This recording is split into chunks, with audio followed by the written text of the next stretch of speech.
La vie est trop courte, commençons par le dessert. Si pour vous la pâtisserie est un mystère, vous êtes au bon endroit. Bienvenue dans l'envers du dessert.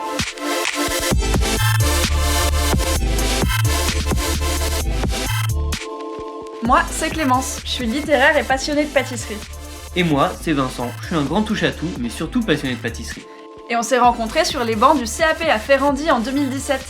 Et du coup, vu qu'on discute beaucoup tous les deux de gâteaux et de tout un tas de choses, on s'est dit qu'on allait vous emmener avec nous. Allez, on vous invite.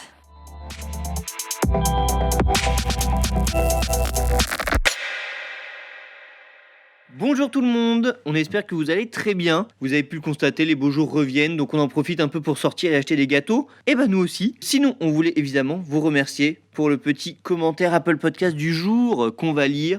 Et alors, il est très littéraire, on aime beaucoup, surtout Clémence qui aime beaucoup les mots. Alors déjà, on remercie Matteux Casanova, peut-être un i qui a été oublié, on ne sait pas. Bref, un nouveau regard sur la pâtisserie, ça c'est le titre du commentaire. Waouh, déjà ça en jette. Ce podcast est absolument inédit, il permet de nous faire entrer dans les coulisses du monde de la pâtisserie. On passe de la vitrine de verre à l'atelier, du glaçage brillant du produit aux aspérités sociales d'un monde qui reste encore trop dans l'ombre. Je conseille fortement. Merci beaucoup, c'est très touchant, un commentaire très bien écrit, on attend les suivants.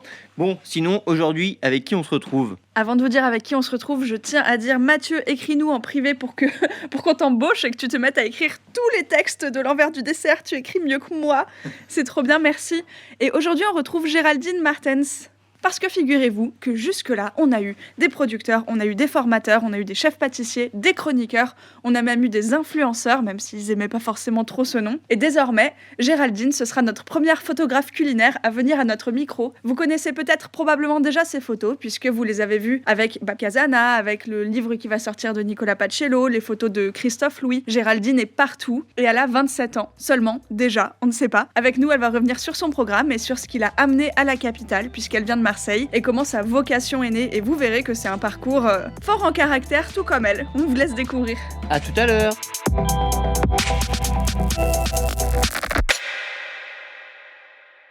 Bonjour à tous, on est ravis de vous retrouver aujourd'hui. On est dans un super bel appartement où on a commencé à regarder la déco dans les moindres détails et chaque détail est trop beau. On est chez Géraldine Martens. On dit Martens ? On dit Martens. Martens. Ok. Merci Géraldine de nous accueillir. Merci à vous deux. Et Géraldine, tu es photographe culinaire. Oui. Est-ce que tu es autre chose ? Je suis un petit peu community manager. Ouais. Et c'est tout. Voilà, c'est déjà bien. C'est déjà pas mal, ouais. C'est déjà bien. Et elle nous disait avant de démarrer qu'elle se lance aussi dans l'immobilier, que certains de ses amis lui recommandaient ses services. Voilà. Merci les stories Instagram. Et du coup, moi, j'ai commencé par parler de cet appartement parce qu'on est à Paris et tu n'es pas parisienne. Exactement. Tu viens de Marseille, non ? Oui, ça s'entend bien. Mais pas tant que ça. Pas tant que ça, je En vrai, sais. ça va. Mais du coup, est-ce que tu peux nous, avant de démarrer, est-ce que tu peux commencer par un peu ton parcours, ce qui t'a peut-être amené à la photographie culinaire, enfin, ce qui Et t'a même à amené là, Paris. ouais, voilà. Et même à Paris. Alors, c'est assez flou. Enfin, voilà, j'ai pas eu directement l'envie d'être photographe culinaire dès petite ou même dès ado. Par contre, j'ai toujours aimé le rapport à l'image et les métiers créatifs aussi, ça c'était très important. J'ai jamais été une grande élève brillante, très scolaire, avec une idée très fixe. Je vais faire un master, machin, un bac plus 12 et compagnie. Enfin, moi, c'était plus vite je termine, mieux c'est. Et plus vite je me mets à mon compte, mieux c'est. Enfin, voilà, dès l'adolescence, lycée, même plus tôt, c'était... T'avais cette envie-là déjà. Oui, voilà, parce que je pense que c'est aussi dû à l'éducation que j'ai, où mes parents sont libéraux. Et travaillent ensemble. Et ça, ça joue beaucoup sur ce que je pense, mon caractère et mon envie d'être indépendante. Ouais, à ton compte. Ouais, donc mes parents travaillent ensemble. Mon père est architecte, donc voilà, métier créatif. Il a toujours aimé manger, nous faire manger, aller au restaurant et surtout cuisiner. Et il a toujours aimé la photo.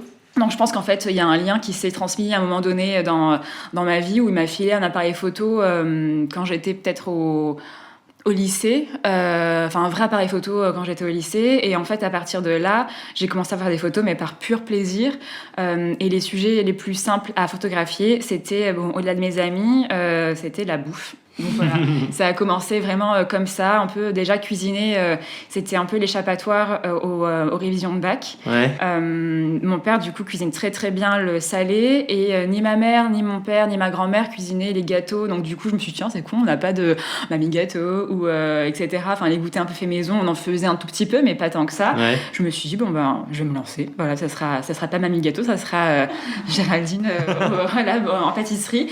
Donc on a fait un petit binôme avec mon père. Voilà, lui s'occupe du salé, moi je m'occupe du sucré. Donc quand il y avait des goûters organisés, des anniversaires, je disais Géraldine, tu nous fais un gâteau, des cookies, très simple. Enfin vraiment, je me suis pas cherchée à faire des entremets sur plusieurs étages et compagnie. Enfin, on n'avait pas forcément l'équipement pour, parce que cuisine du sud, veut dire plutôt plancha huile d'olive et pas forcément on n'a jamais vraiment eu un gros four et compagnie. Donc c'était vraiment des gâteaux très très simples, mais très fun. Et donc voilà, je photographiais ce que j'ai réalisé en temps purement libre. Et sinon, j'étais aussi attirée par l'image. Donc déjà parce que mon père m'avait aussi donc transmis la photo. Il a des amis qui sont photographes pro, donc du coup j'ai déjà fait des stages dans leur studio photo. Et aussi à l'époque, je voulais m'orienter dans le secteur du cinéma. Ok, trop bien. Voilà, donc une autre forme d'image, mais quand même c'était plus dans le côté production, réalisation, raconter des histoires fictives. Voilà, donc initialement c'est parti de là. Où j'ai fait un bac littéraire avec option et spécialité art, et je ne faisais que de la photo et un poil de vidéo, ce qui énervait beaucoup mon prof parce que j'explorais que ce domaine-là dans l'art, alors qu'il y a quand même d'autres choses, la peinture, la sculpture et compagnie, ça ne m'intéressait pas du tout. On note une certaine détermination quand même. Mais quand je veux quelque chose, je me dis voilà, je fonce dedans et je n'aime pas passer par deux petits trucs, enfin des petites direct en fait. Okay. Voilà, ça et par contre quand on sait ce qu'on veut, pourquoi perdre du temps? Exactement. Voilà, ça c'est ça a toujours été un peu mon caractère. Et donc je passe le concours après le bac que j'ai eu avec non, peut-être avant le bac. Oui, parce que c'est avant le bac. Je passe du coup les concours pour des écoles de cinéma, donc à Paris, parce que je voulais monter à Paris. J'aimais et Paris et Londres à l'époque. Enfin, c'était vraiment mes buts. Voilà. Donc Londres pour les vacances, on y allait assez souvent à l'époque avec mes parents à cette période-là. Et sinon Paris, j'y allais pas forcément beaucoup. Je connaissais pas tant que ça, mais je sais pas, c'était un peu l'idéal. Monter à Paris, ça fait toujours un peu rêver pour les gens de. Même si Marseille est une grande ville, ça fait toujours rêver de se dire tiens, je vais monter à Paris. C'est assez chic. Et du coup, je passais des écoles, un concours pour une école de cinéma qui s'appelle l'ESRA, que j'ai réussi. Et au moment où il faut envoyer le chèque d'admission, alors là, je perds tout. Mais tout contrôle de mon corps, de mes émotions. Je me dis, en fait, là, je sais pas, je suis perdue. Je suis pas prête. Je suis pas prête. Alors là, je vais réfléchir 2 secondes. Ouais. Et c'est horrible parce que c'est à ce moment-là où, du coup, comme je suis pas du genre à me dire, tiens, c'est soit je fais ça, soit je fais ça. En fait, je n'aime que ça, je n'aime que le cinéma, donc je matais des films pendant... je pouvais mater plusieurs films d'un coup, etc. Enfin, c'est vraiment cet univers-là qui me plaisait. J'avais pas réfléchi à un backup parce que non, enfin... C'était vraiment que ça, quoi. Ouais. Et du coup, assez déstabilisant parce que, en fait, quand mes parents m'ont dit, est-ce que t'es prête à monter à Paris ? Parce que l'école coûte cher, donc forcément, c'est eux qui la financent, donc voilà, est-ce que t'es pas dans le sens est-ce que tu es prête à ce qu'on fasse cet investissement-là, enfin c'était vraiment pas une remise en question par rapport au coût de l'école, mais c'était plus ce côté est-ce que tu es prête, est-ce que c'est vraiment ça, voilà, c'est ça, voilà, enfin si c'est ça nous on t'accompagne, mais est-ce que c'est vraiment ça, et alors là du coup cette question en fait je me suis dit je tombe là, je suis en train de tomber dans un trou noir, je sais pas quand est-ce que je vais rebondir, mais en fait là je suis paumée, donc du coup ils m'ont dit c'est pas grave, passe le bac, et ma mère m'a dit fais une école, enfin une licence d'anglais puisque t'aimes l'anglais, et ça te permettra de réfléchir à ce que tu veux faire après. Gagne du temps, quoi. Prends un peu le temps, c'est bien. Si tu fais une année, même si c'est qu'un an de ta licence, mais au moins tu ne te serais pas tourné les pouces pendant 1 an, tu n'auras pas trouvé un petit job, c'est con, mais un petit job entre-temps, tu perds un peu finalement la notion scolaire, etc. Donc elle me dit, fais une fac d'anglais, et au moins ça te permettra de réfléchir, et juste donc du coup après avoir eu le bac avec mention, donc là je m'inscris à la fac, et entre le bac et la rentrée de la fac, du coup il y a les vacances d'été, et mon père m'a dit tiens, va voir Domi. Donc Domi c'est une copine de mon papa qui était rédactrice en chef d'un magazine lifestyle à Marseille. Et donc, il m'a mise en contact avec elle, qui me connaissait déjà en tant que fille de Gérard, en me disant, vois si elle peut pas t'intégrer dans l'équipe de pigistes juniors du magazine, au moins, ou alors juste que tu t'occupes un peu l'été, que tu te vides un peu l'esprit du fait que tu sais pas quoi faire juste après. Trop bien. Ouais. Voilà, donc c'était cool. Et du coup, ça a été ma première, mon premier job. Mon premier job, j'étais pigiste junior pour un magazine. Sympa. Ouais, très cool, grave. parce qu'en fait, au début, je pensais absolument rien faire, mis à part regarder les journalistes rédiger. Donc, j'assistais forcément. J'étais assistante photographe. Parce que du coup, ça j'avais déjà montré que j'aimais la photo à titre ultra perso. Enfin, je cherchais même pas à en faire mon métier. Donc, du coup, j'étais assistante photographe. Donc, sur tous les événements, j'ai assisté le photographe. Donc, pour le trombinoscope, par exemple, c'est moi qui relevais tous les noms pour du coup, à la fin du magazine, pour bien que tout le monde soit bien cité, etc. Quand il y avait des reportages aussi sur des sujets assez cool, comme c'était du lifestyle plutôt haut de gamme, on est allé voir des chefs étoilés, on est allé voir des artistes, etc. Et j'ai commencé à piger. Piger, donc La piger, oui, pardon. Ouais, oui, oui, c'est vrai. J'ai commencé à comprendre, ouais. Voilà, exactement. Donc du coup, j'ai commencé à piger des articles et au début, c'était que des petites brèves sur la mode, tout ce qui était un peu actu et compagnie. Mais quand, donc 18 ans, j'avais 18 ans, on voit le magazine qui sort avec le nom dans les dans ceux qui ont contribué au magazine, je me dis... En fait, j'ai envie de faire ça. Vraie révélation, quoi, d'un coup. Ouais, voilà, c'est vraiment ce côté un peu journalistique, mais pas dans le sens journaliste, quotidien, tout ça, c'est vraiment ce côté reportage pour ce genre de personnalités-là, mettre en avant des personnes, des sujets un peu culturels, etc. Ça me plaît. Et toujours avec le côté un peu photo à côté, ça me plaisait aussi. Donc, je me suis dit, en fait, je veux faire ça, je veux faire du journalisme, mais pour des magazines uniquement... lifestyle. Donc, encore une fois, quand je veux un truc, c'est pas je veux faire du journalisme. Je veux faire du journalisme pour des magazines de lifestyle. Très clair. Ouais, c'est toujours un peu trop pointu. Ça, c'est un peu pas mon défaut, mais c'est vrai que quand je veux un truc, c'est très précis. Du coup, je me suis dit, là, ma fac d'anglais commence. Je pouvais plus trop continuer les piges parce que j'arrivais pas forcément à jongler entre les cours qui étaient assez intenses et plutôt intéressants. Donc, je me suis dit, finalement, je vais peut-être faire toute la licence entière plutôt que de faire un an. Donc, je fais toute la licence. Donc, une année à Marseille. Il y avait des cours de cinéma. Et ça, c'était cool. Comme ça, moi, ça me permettait de garder... En fait, on voit que tes centres d'intérêt, ils continuent à être... Déjà, ils s'élargissent, mais ils restent quand même un peu dans le même espace. Ouais. Et tu peux co-créer. En gros, ta licence d'anglais peut nourrir cette histoire de cinéma. En même temps, ça sert ton idée de journalisme. Oui, voilà. Et la photo reste quand même dans un coin, elle continue à se développer. Ouais. Et du coup, c'était cool parce que ça me permettait de pas être trop déstabilisée non plus, de changer radicalement de voie, de parcours professionnel, etc. Donc, il y avait le cinéma qui était une matière en tant que média. Donc finalement ça me plaisait bien parce que je me suis dit comme ça j'étudie le cinéma d'un point de vue média, de montrer, de faire passer des infos médiatiques, vraiment de la vie, mais à travers du coup un support qui n'est pas un journal ou une radio, mais qui est du coup qui sont du coup des films. Donc ça c'est vraiment très très chouette. T'avais ce côté petite histoire que t'appréciais, quoi. C'est ça, voilà. Et c'est ce que tu fais en photo. Ouais, et en fait là du coup je me suis dit ok, peut-être du coup au lieu de raconter des histoires fictives, j'ai envie de raconter des histoires vraies, donc du coup de parler des gens réels, etc. Et donc première année à Marseille, deuxième année de fac à Aix, et j'ai pas du tout aimé. Pour le coup le conflit Aix-Marseille il existe pour de vrai, c'est pas une légende. Non, je n'ai pas du tout aimé la fac d'Aix. Je me suis dit la troisième année c'est hors de question, je la fasse à Aix. Du coup je me barre, je pars en Erasmus, faire tout ce que les Erasmus ne font pas, donc rester entre eux. Donc moi c'était je fais mes cours et je fais ma life à côté. Donc du coup j'ai atterri à Liverpool. Chouette. Et ça c'est très important parce que j'ai adoré Liverpool, mais d'une force. Les cours étaient... On a un petit indice car juste si on se tourne à droite, on a un tableau qui représente le plan de la ville de Liverpool. Oui, c'était très important pour moi d'avoir... Donc gros coup de cœur. Ouais. Ah vraiment.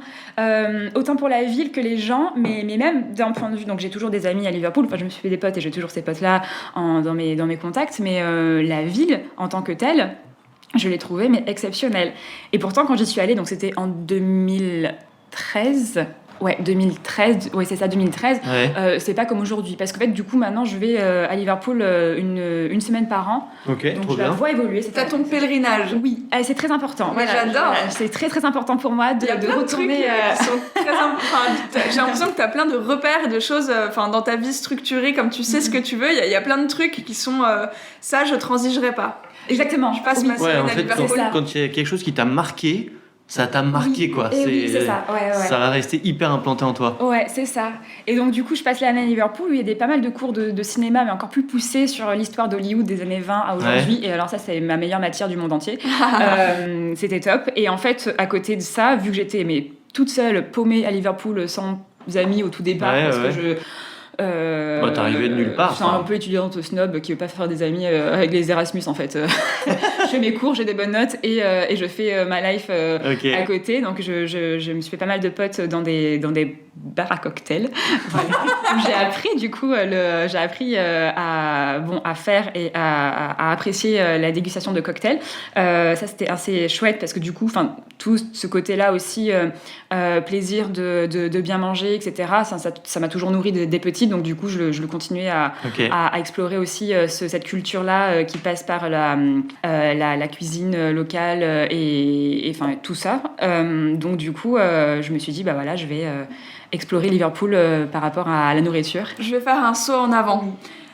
Je reviens, en fait, là, on est maintenant. Est-ce que tu penses que ta sensibilité de photographe est nourrie par ton attrait et ta proximité avec le milieu, le fait que, par exemple, toi-même, tu fasses de la pâtisserie ou justement que tu sois très proche de tout cet univers, des chefs, que tu cherches à comprendre comment ça fonctionne? Oui. Est-ce que tu penses que ça fait partie de ta patte photographique de comprendre les plats?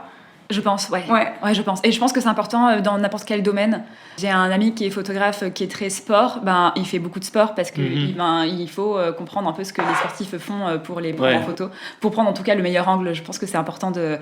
Et je pense que, si je fais de la photo food, c'est parce que j'aime ça et je me sentirais pas capable de faire un autre sujet qui ne m'intéresse pas autant que ce sujet-là. Si on me dit demain, prends une voiture en photo, je vais essayer, mais je vais pas me revendiquer photographe. En fait, je pense que en fonction des domaines, pour savoir comment mettre en valeur ce que tu prends en photo, c'est vrai qu'il faut le comprendre. Oui. Tu vois, si une voiture, en effet, c'est pas ton truc, tu comprends pas un peu trop les codes et tout, tu vas pas trop savoir comment la mettre en valeur, je pense, des trucs comme ça. C'est ça. Et il y a aussi un petit détail que j'ai oublié de mentionner, qui est quand même assez important dans mon choix. C'est juste avant l'année de Liverpool, donc l'année à Aix.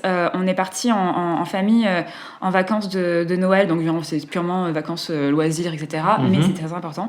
On est parti au ski, donc jusque-là, il n'y a absolument rien de... Voilà. On attend la chute. Et on avait loué le chalet d'une copine de ma mère, donc voilà, bref, ça, c'est les détails du contexte, pour bien contextualiser le truc. Et en fait, on était à Courchevel. Et à savoir que mon père architecte, il y a donc 15 ans de ça, avait refait les cuisines du restaurant d'un hôtel qui s'appelle le Chabichou, qui existe encore aujourd'hui, et qui a 2 étoiles au guide Michelin, un super bel hôtel, vraiment des plus jolis hôtels un hôtel chalet que je puisse connaître, pas parce que j'ai fréquenté beaucoup d'hôtels, mais juste même d'un point de vue architectural, j'imagine. Ouais, c'est un tout, c'est vraiment c'est un bijou cet hôtel. C'est l'ambiance, l'environnement. C'est trop beau. Et du coup, donc on s'est dit, allez, on va manger à la brasserie de cet hôtel-là. Et vu qu'on est période de Noël, on va peut-être réserver le 24 décembre soir pour un vrai réveillon en famille, histoire de se faire plaisir et tout. Donc là, du coup, on dit bonjour au chef qu'on connaît, le fils du chef qu'on connaît et compagnie.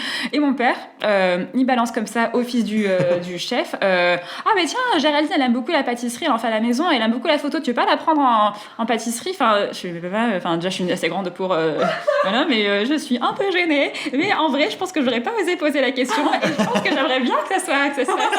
Et il me dit, tu viens quand tu veux. De toute façon, je te montre où sont les cuisines, les pâtisseries. Tu viens à l'heure que tu veux. On n'a pas besoin de contractualiser un truc. Tu viens quand tu veux, tu repars quand tu veux.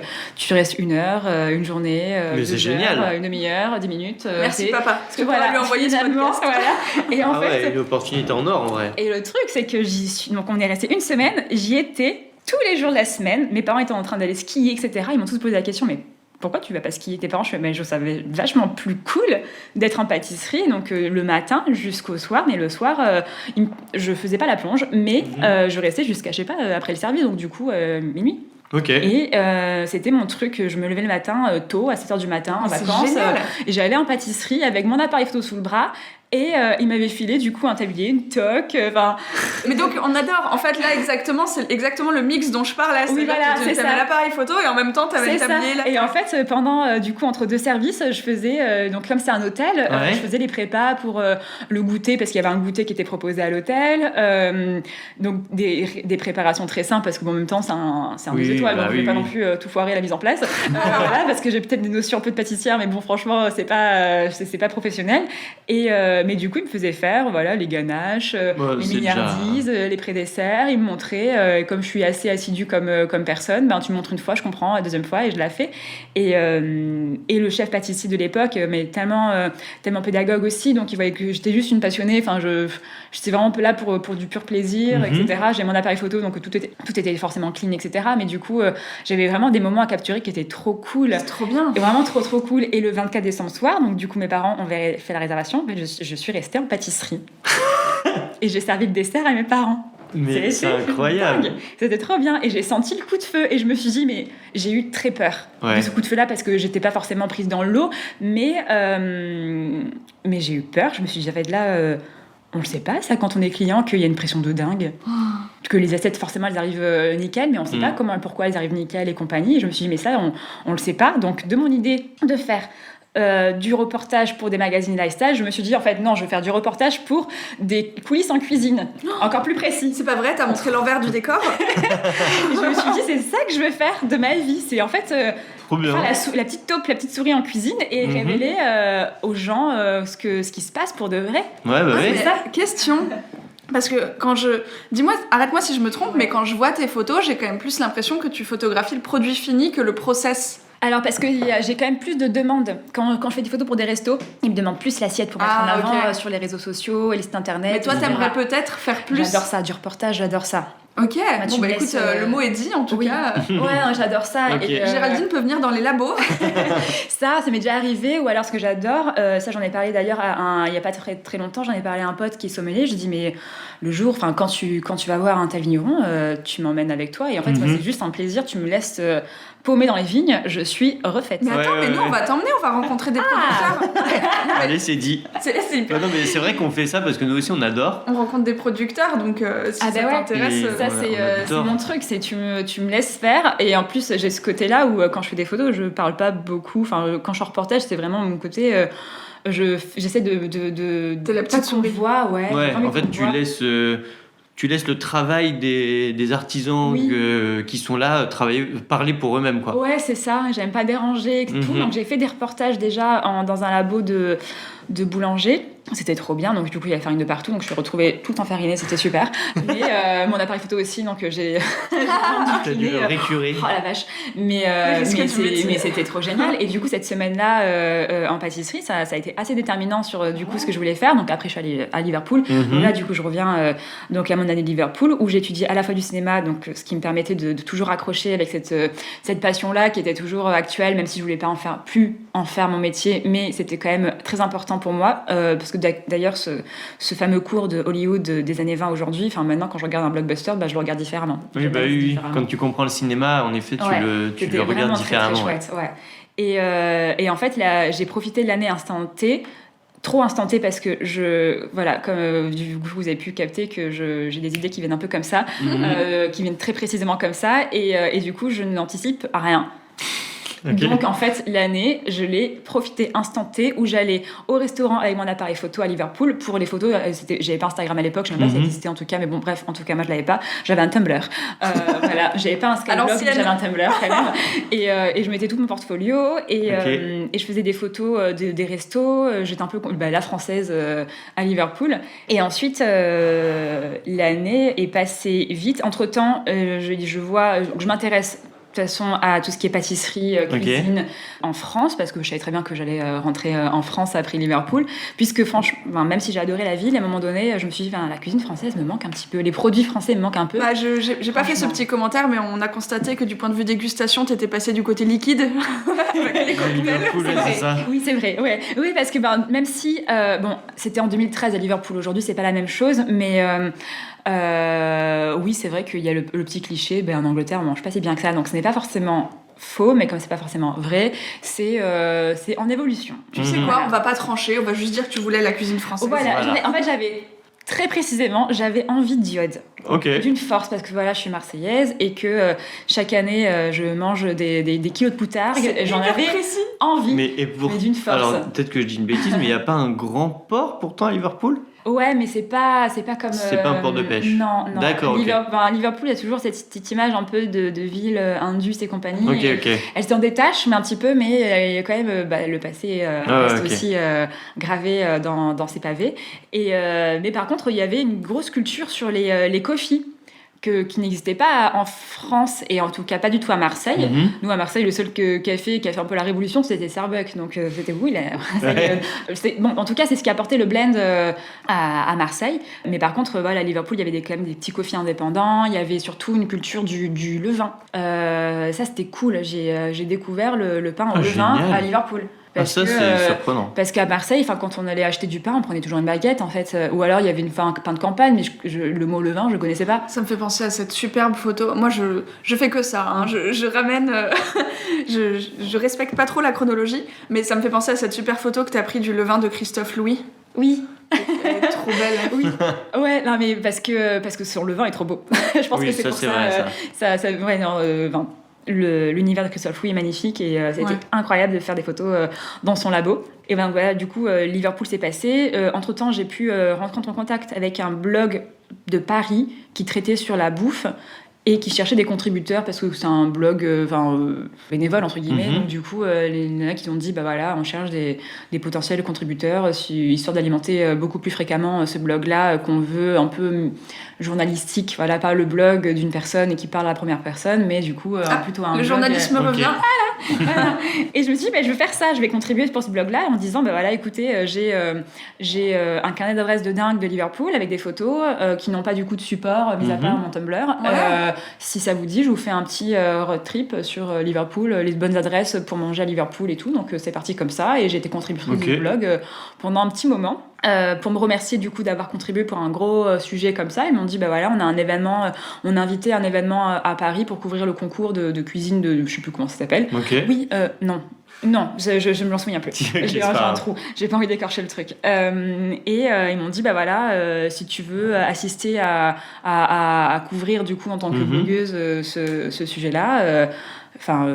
Du coup, je monte à Paris à mes frais, etc. Mais comme ma cousine est à Paris, c'était un peu l'occasion. Tiens, je vais monter à Paris et tout. Et donc, du coup, l'année s'arrête de sa chef de Liverpool et je ne sais pas quoi faire l'année suivante. Ah, bah oui. Donc, j'ai ma licence d'anglais et je me suis dit, ok, j'ai envie de faire du journalisme, mais ça me saoule de faire une école de journalisme où je dois apprendre tout. Ouais, tu voulais pas recommencer. Là, non, ça me saoule. En fait, j'ai juste envie de bosser, j'ai juste envie de faire de shooter, etc. Là, il va falloir que tu nous fasses un espèce de saut temporel pour nous raconter comment donc de cette année à Liverpool où du coup, j'imagine que tu es allée à Paris après. Oui.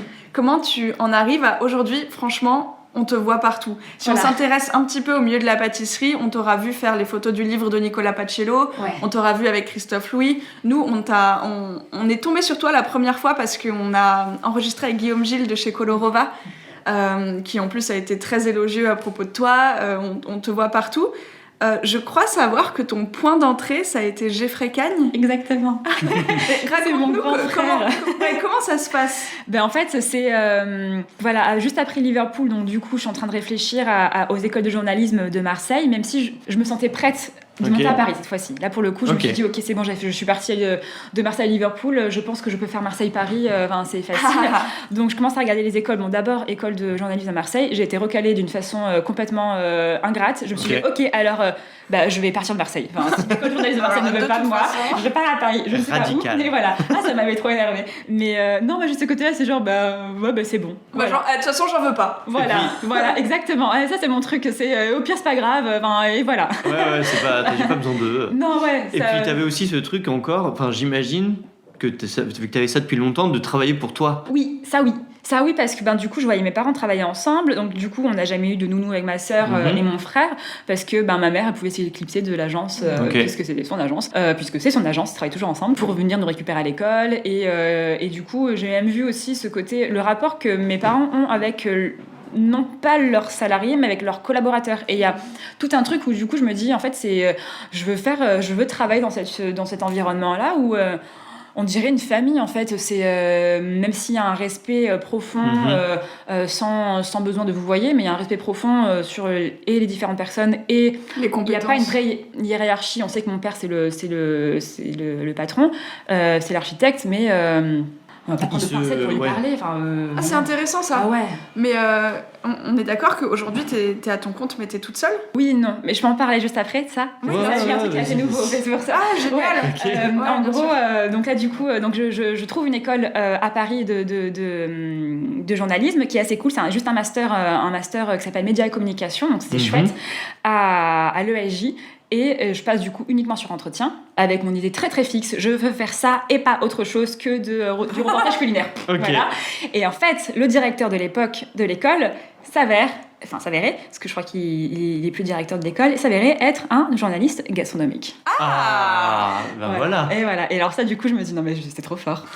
Mais en fait, j'ai même pas envie de résumer ton histoire en disant c'est des rencontres parce que ça part même pas de là, ça part de toi et tes souhaits et tes volontés très fixes. Et à partir de là, en fait, comme pour toi c'est très clair, tu rencontres les bonnes personnes. C'est ça. Et en fait, je sais pas si c'est de la chance, mais en tout cas, il y a des trucs où je me dis. Je pense que tu crées aussi ça. Je sais pas. Oui. Avec une telle détermination, en fait, tu fais pas de concessions. Mais du coup, les personnes que tu rencontres, un peu comme ton expérience en pâtisserie où on t'a à l'hôtel au Chabichou, c'est ça. Quand on t'a permis d'entrer en pâtisserie, t'as fait OK et t'as fait genre 7h minuit. Ouais, c'est ça. Et j'ai pas de du coup, les gens te donnent parce que t'es déterminée. Oui, c'est ça. Ouais, c'est ça. Et donc, du coup, le directeur, il m'a prise tout de suite parce qu'il m'a dit, en fait, on n'a pas d'étudiants aussi précis que vous. Donc, c'est très bien. Donc, il y avait un premier semestre média, deuxième semestre communication. Et en fait, juste avant d'intégrer l'école, donc là, c'est pour ça que je vais parler de Geoffrey, juste avant d'intégrer l'école, donc j'ai toujours été attirée par les événements food. Et il y avait un événement que j'avais pisté de mon côté et qui m'avait été doublement recommandé par mon père, dont une cliente allait à un événement à Mougins, donc l'événement s'appelle les Étoiles de Mougins. Donc, parce qu'ils m'ont dit, tiens, regarde, parce que j'étais quand même très pâtisserie. J'aimais les restaurants en général, mais j'étais quand même très pâtisserie à l'époque. Là, c'est un peu l'inverse aujourd'hui. Voilà, mon père, il me dit, tiens, j'ai, je sais plus comment elle s'appelle, sa cliente, bref, qui va à Mougins pour les Étoiles de Mougins. Et il y avait en tête d'affiche parrain Philippe Conticini, il y avait Christelle Bruat, il y avait vraiment des grands noms. Et je me suis dit, en fait, j'ai trop envie d'aller voir, d'aller rencontrer ces gens-là, d'aller faire des photos. Vraiment, c'était une pure passion. C'était un plaisir, mais unique, c'est tout. Et donc, du coup, j'y vais. Et là, je croise le chef du Chabichou. Donc trop sympa, qui me prend un peu sous son aile, trop cool, vraiment trop cool. Et je me suis sentie, on aurait dit une enfant au pays du Père Noël, vraiment. Tu m'étonnes. Que ça, c'était vraiment que ça. Donc je voyais les personnes, mais limite je me suis dit, en fait, avec du recul, je me dis en fait t'as été complètement groupie, clairement. Il y avait des super chefs, il y avait Yann Couvreur, il y avait Geoffrey Kahn que du coup je ne connaissais pas. Et en fait on s'est retrouvés, je sais plus comment, mais on s'est retrouvés à papoter parce que c'est quelqu'un qui est très très très très ouvert et on a sympathisé. Donc moi je faisais des photos, etc. Donc du coup je l'ai tagué, j'avais toujours pas Instagram à ce moment-là, donc c'était plus sur Facebook. Et je l'ai tagué et tout, et ils avaient plutôt bien aimé d'avoir du contenu qui permettait de figer ce moment qui était assez chouette. Et du coup avec Geoffrey j'avais bien sympathisé avec lui, il m'a dit tiens tu t'es qui clairement quoi. Les photos elles sont sympas, tiens, mais du coup tu fais quoi, t'es qui voilà. Non, moi je disais en fait je débarque à Paris là dans 2 mois parce que je venais, je crois que c'était tombé au moment où je venais d'avoir la réponse de l'école comme quoi je venais à Paris, donc du coup je vais faire l'ESJ à Paris, je vais faire du journalisme dans ce milieu-là et tout, donc ils m'ont dit trop bien, on reste en contact. Moi je travaille chez Monsieur Bleu à l'époque, si tu veux passer au resto une fois je te fais goûter mes desserts et tout. Ça ne tombe pas dans l'oreille d'une sourde. Exactement. Ah bah oui, tu m'étonnes. Et moi ça me rendait dingue, je me dis je vais visiter le labo d'un pâtissier, c'est canon et tout. Et du coup, j'arrive à Paris. Donc là, je commence à faire mon petit mois de nouvelle parisienne qui appréhende un peu le studio, enfin, voilà, plein de trucs comme ça. Et à un moment donné, j'appelle Geoffrey, je dis écoute, voilà, je sais pas si tout vient de moi et tout, mais... Bon, bref, est-ce que du coup je peux passer chez Monsieur Bleu, te voir, faire des photos de tes desserts, etc. Il m'a dit ouais, carrément. J'étais toujours contributrice de blog à l'époque. Du coup, ça aide aussi de se faire accréditer au Centre du Chocolat, etc. D'avoir un petit blog. Et du coup, voilà, je dis à Geoffrey, voilà, je passe te voir un après-midi chez Monsieur Bleu. Donc il m'avait accueilli chez Monsieur Bleu, il m'avait montré tous ses desserts, j'avais pu faire un peu de vidéos, un peu de photos, etc. Enfin, c'était vraiment mise en application directe. Ouais, c'est ça. C'était vraiment trop fun et vraiment trop cool et du coup toute l'année scolaire que je faisais vraiment tous mes exercices de l'école je les orientais sur la food. Donc c'était fun et quand j'allais à des événements j'ai un peu séché les cours pour aller aux événements.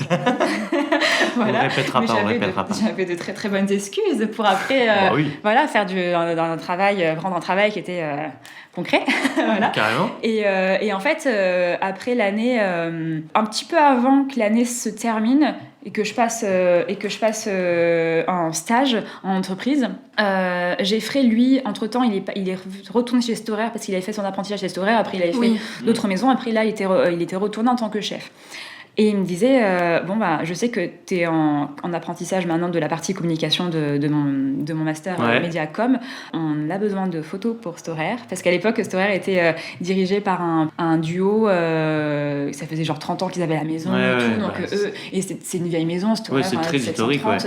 C'est vraiment très historique, etc. Donc, du coup, Geoffrey me dit, on a besoin de photos, on a besoin de réseaux sociaux, enfin, la maison on ne connaît pas forcément, et du coup en fait, j'ai un peu mis en application ce que j'apprenais à l'école, et c'est parti comme ça. Super. C'est vraiment parti comme ça, donc Geoffrey m'a vraiment aidée. Ça, c'est mon point de départ. Surtout que ça a été ton premier... ton entrée pour faire du coup et de la photo et du community management, en fait. Tu faisais les deux. C'est ça. Et puis c'est pas n'importe quelle maison, quoi.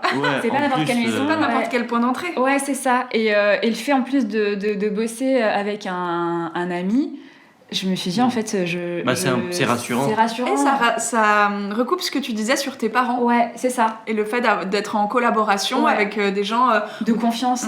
Il y en a qui ont peur de bosser entre potes, etc. Mais moi, comme j'ai toujours grandi dans ce milieu-là, ça m'a rassurée de bosser avec Geoffrey parce que je me dis en même temps, j'évolue avec lui et je suis plus rassurée d'évoluer avec quelqu'un que je connais qu'avec quelqu'un d'autre. Oui, c'est sûr. Et à partir de là, boule de neige ? Un petit peu. Donc, du coup, à partir de là, j'ai eu mon diplôme de master. Et en fait, ce master-là, c'est un M1.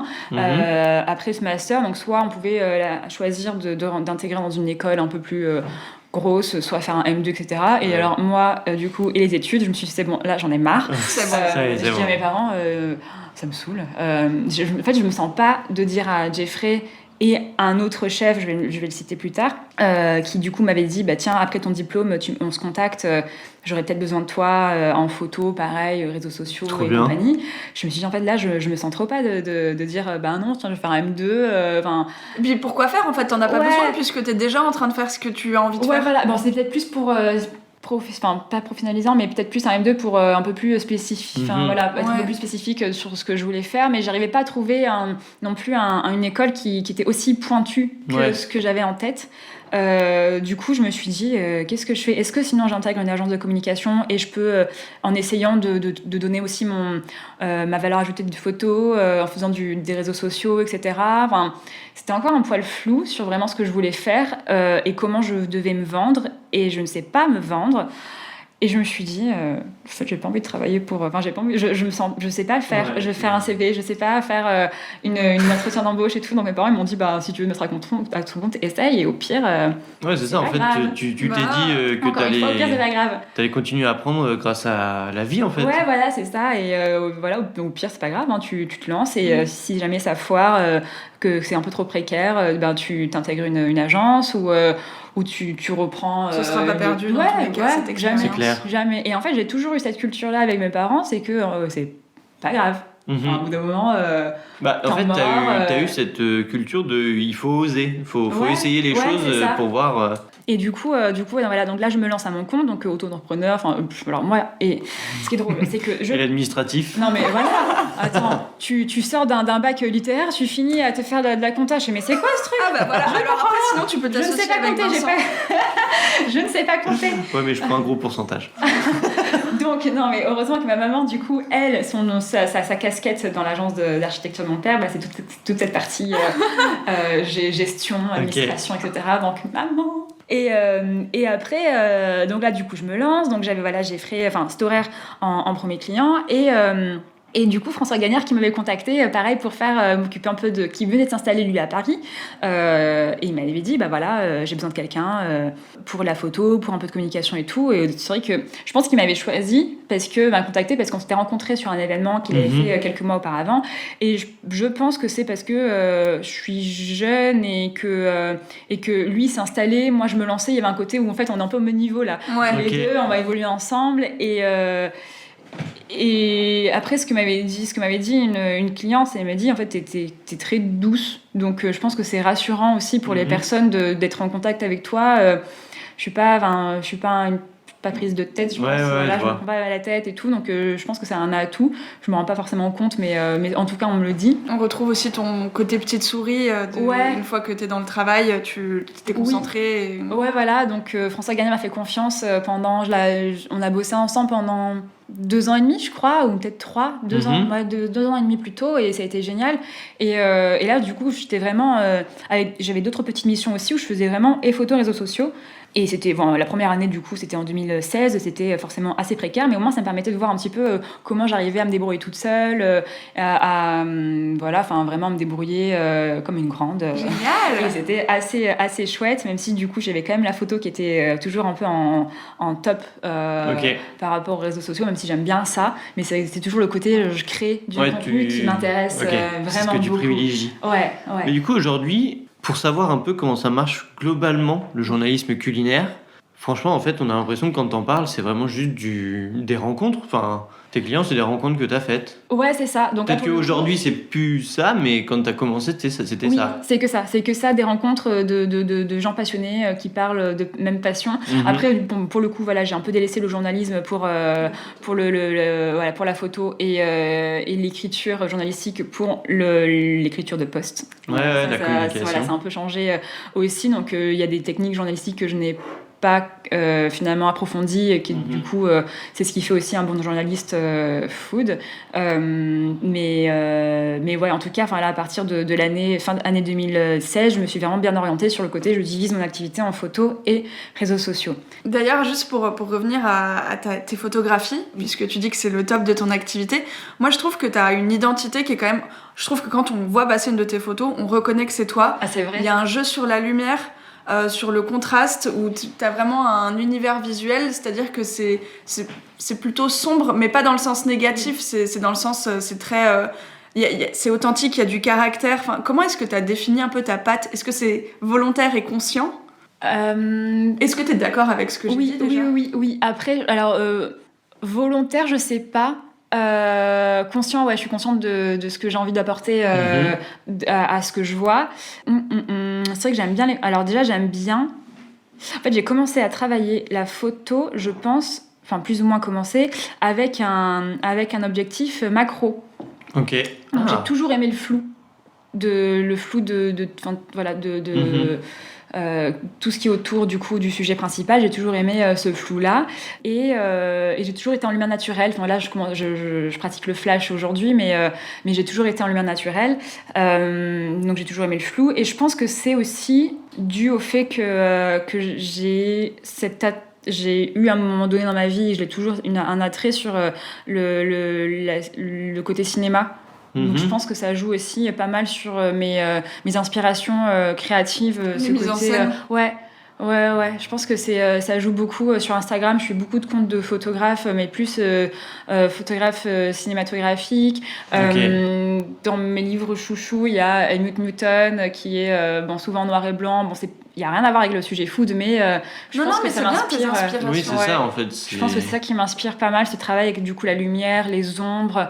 Ouais, donc c'est pas forcément volontaire, je pense que c'est plus une conscience un peu qui se. Voilà, je sais pas, ça se dessine facilement. Quoi. Pardon, est-ce qu'au moment de créer une photo, de créer un univers, ou en tout cas pour justement retranscrire l'univers d'un chef, t'as une espèce de, soit un mood board, soit une espèce de ligne directrice, mais dans ta tête, d'histoire que tu souhaites raconter?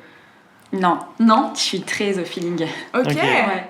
Même quand tu prends ta photo, est-ce que tu as déjà une idée en tête de plus ou moins ce que tu veux lui apporter en termes un peu de retouches, etc. Est-ce que en fait, quand tu prends ta photo, tu as déjà une idée précise de ce à quoi tu veux que ça ressemble? Ou même là encore, c'est au feeling et tu fais étape par étape? J'ai des inspirations qui sont dans ma tête, mais je vais pas me dire en fait là je veux faire un truc comme ça. C'est vraiment en fonction de plein de paramètres, notamment la météo. Ça joue beaucoup sur ma façon sur mon humeur en fait. Ça joue beaucoup sur mon humeur. Bah ouais. Parce que quand il pleut, j'ai absolument pas envie de faire des photos. Sauf si je vais apporter un côté très mélancolique. Ouais, voilà. Bon, ça va, on a de la chance, il fait assez beau aujourd'hui, du coup t'es plutôt de bonne humeur. C'est vrai. Et je sens qu'on pourrait encore parler pendant des heures, mais malheureusement on a un petit format. Oui. Un petit format à respecter, mais j'aurais bien aimé terminer sur justement où est-ce que t'en es aujourd'hui, parce que t'as dit que t'allais en parler plus tard. Oui, voilà. En fait, au bout de 3 ans, j'ai quitté mon statut d'auto-entrepreneur pour un statut libéral. Et en fait, là, et à partir de ce moment-là, c'est vrai que je voulais vraiment mettre en avant la photo. J'ai 2 comptes en réseaux sociaux encore que j'anime, pas mal. Et les réseaux sociaux, il y a vraiment c'est très chronophage. C'est vraiment, ça prend beaucoup de temps et tout. Et au début, j'arrivais à jongler les deux, sauf que maintenant, j'ai la photo qui prend beaucoup de place. Est-ce que dans les 2 comptes, il y a le cookie de nos rêves? Alors, non, ça c'est un compte un peu comment dire, perso. Ah oui, ok. Parce qu'en fait, justement, la photo a pris encore plus d'ampleur parce que maintenant, je fais la photo pour des bouquins. Donc ça prend beaucoup de temps. Oui. Voilà, donc ça, c'était vraiment nouveau. Ça date de 2019, en fait, le fait de faire des photos pour l'édition. Donc ça prend vraiment beaucoup de temps et c'est génial. Donc voilà, on a sorti avec Déborah Dupont-Daguet de la librairie gourmande le cookie de nos rêves. Donc on a créé un compte Instagram pour promouvoir le bouquin et qui ait une identité à lui. On a créé les boulettes de nos rêves par la suite. Après, j'ai collaboré avec Tanguy Adel de Oyster Club pour créer Retour de pêche. Après, il y a Nicolas Paciova qui m'a contacté. Après, Déborah, on s'est dit on va faire le 3e. Après, il y a un autre sujet qui est arrivé. Je me dis là, ça fait beaucoup. Ça n'arrête pas, et quoi. Du coup, j'ai besoin de quelqu'un. Ok. Voilà, et là j'ai besoin de quelqu'un. J'en parlais un tout petit peu à mes parents, à mon père surtout, en me disant parce que lui me disait, tu sais, voilà, à un moment donné dans ta vie, si tu veux évoluer, il faut que tu apprennes à déléguer, parce que c'est des choses que je ne sais pas faire. C'est je fais tout toute seule ou je ne fais pas, et je veux tout faire tout le temps. Donc du coup, c'est un peu compliqué. Tu n'es que une avec 24 heures. Ouais, exactement. Et il y a que 7 jours dans la semaine. Donc si quelqu'un a une formule magique pour créer un 8e jour de la semaine, je serai refaite d'avoir un jour off. Bah écoute, si jamais on te donne le nom, on prend aussi. Voilà. Et du coup, donc à un moment donné, il n'y a pas si longtemps que ça, d'ailleurs, il y a juste quelques petits mois, j'étais sous l'eau. Total, parce que au bout d'un moment t'arrives pas à gérer tout, tu peux pas être non plus, tu peux pas ne pas dormir en plus, parce que j'arrivais plus à dissocier les jours et les nuits entre les shootings et les retouches, parce que forcément il y a des projets que j'ai pas envie de refuser, parce que je me dis c'est beaucoup trop beau pour qu'on me les propose. Donc non, ce sujet là je le prends, celui-là aussi, et en fait je me dis mais non, là j'ai pas envie de moins bosser sur un sujet qu'un autre, et j'ai besoin de quelqu'un pour m'aider, et du coup donc on en parle avec mon comptable. Donc voilà, donc ma mère, du coup, c'est pas la seule comptable, j'ai un comptable. Voilà, donc au bout d'un moment, voilà. Donc j'ai changé de statut, je suis libérale, j'ai mon comptable et compagnie, donc c'est un peu plus structuré. Et du coup, ils discutent et tout, parce que moi c'est un langage que tu peux, c'est du pur japonais, comptabilité. Donc du coup, à la fin, ma mère me résume ce qu'elle a eu avec mon comptable comme conversation, en me disant oui, tu prends quelqu'un, commence forcément en CDD, parce que c'est la première fois que tu vas forcément déléguer des choses, et commence aussi en temps partiel, parce que d'un point de vue finance, même si tu bosses bien et tout, mais c'est vrai que je peux pas savoir en fait sur le long terme combien je vais avoir de shooting en moyenne par mois, donc c'est un peu compliqué de juger ça. Ce qui est assez finalement stimulant de se dire que tu sais pas si dans 3 mois tu auras autant de shooting que le mois qui vient de se passer, et ça c'est cool, et c'est ce que j'aime en fait, c'est pas me dire en fait t'es trop fixe. Et donc du coup je dis à cette fille-là, à Lola, je fais hey Lola, ça te dirait un petit CDD en temps partiel? Et elle me dit oui. Donc là, du coup, depuis décembre, elle m'accompagne.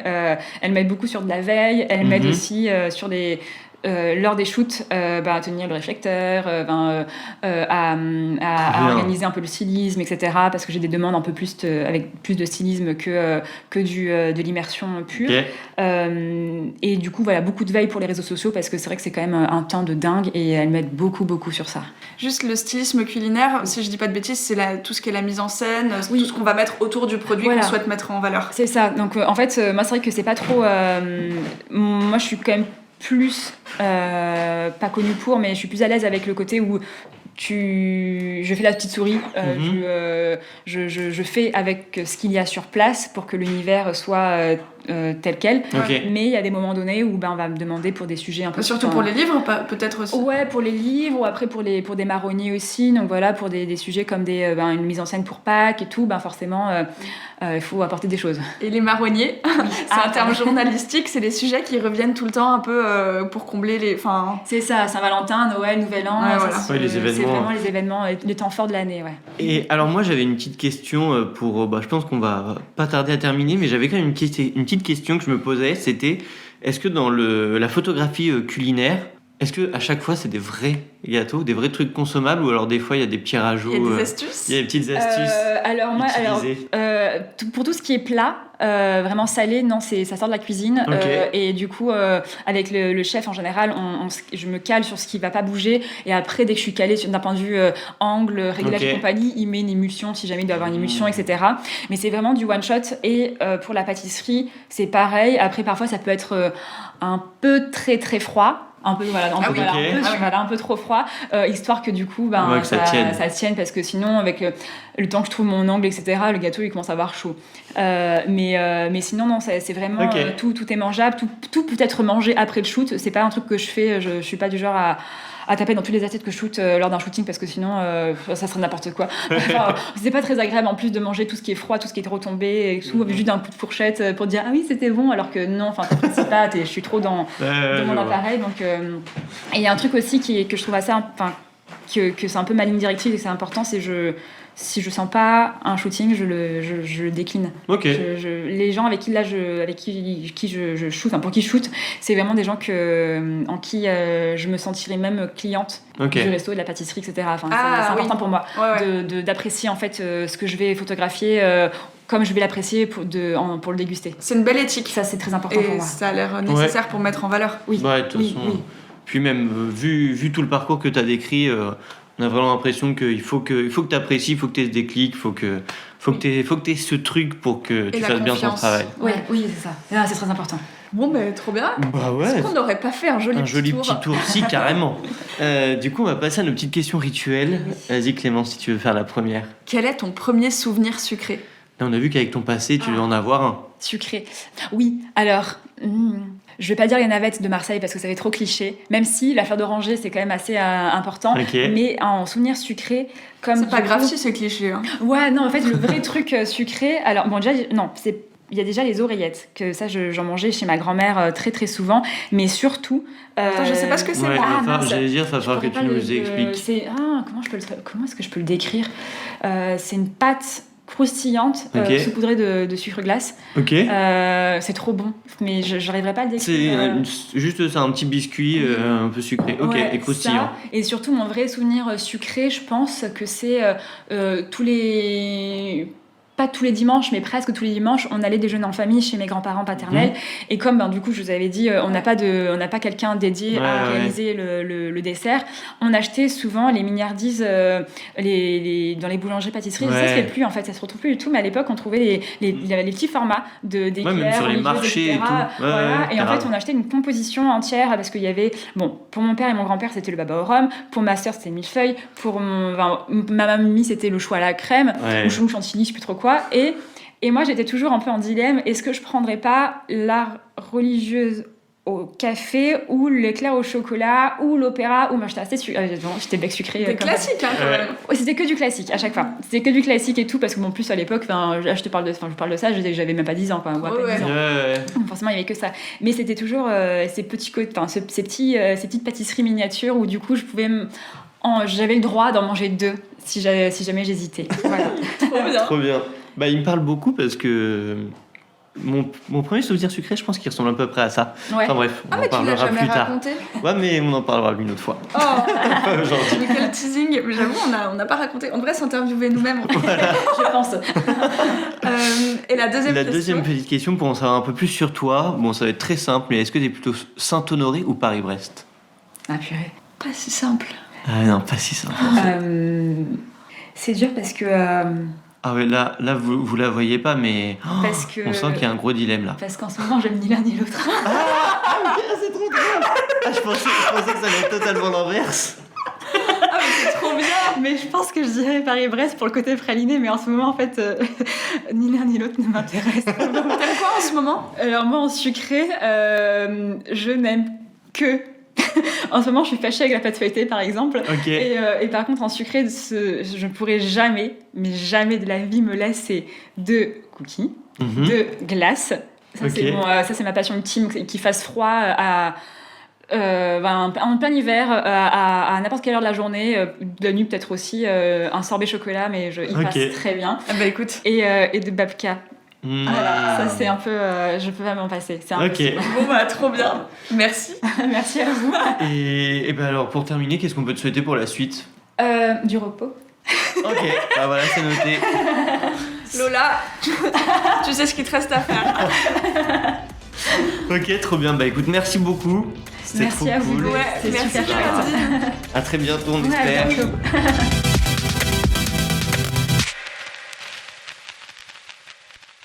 Et voilà, on espère que si vous connaissiez déjà le travail de Géraldine, désormais son parcours n'a plus de secret pour vous.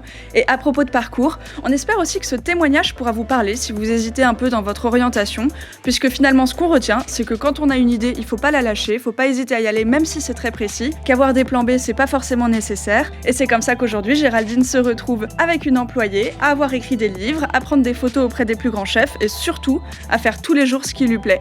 Et d'ailleurs à propos de livres, on vous a parlé brièvement dans l'épisode de celui avec les cookies qu'elle a écrit avec Déborah de la librairie gourmande. Et à propos de cookies, et bah du coup, Géraldine nous fait un joli cadeau en nous offrant la recette de ses cookies préférés. Ça se retrouve sur Instagram, sur notre page Instagram l'envers-du-dessert. Vous pouvez évidemment toujours nous suivre sur notre site internet l'enversdudessert.com. Et si vous voulez nous soutenir, un petit commentaire et 5 petites étoiles sur Apple Podcast, ça nous donnera beaucoup de force. Et sachez que très bientôt d'ailleurs, on va arriver sur d'autres plateformes. Donc si vous voulez nous soutenir, il faudra être au rendez-vous. Enfin, on remercie 12 qui nous fait le mixage et le montage de nos épisodes. Et on vous dit à la semaine prochaine. Bisous.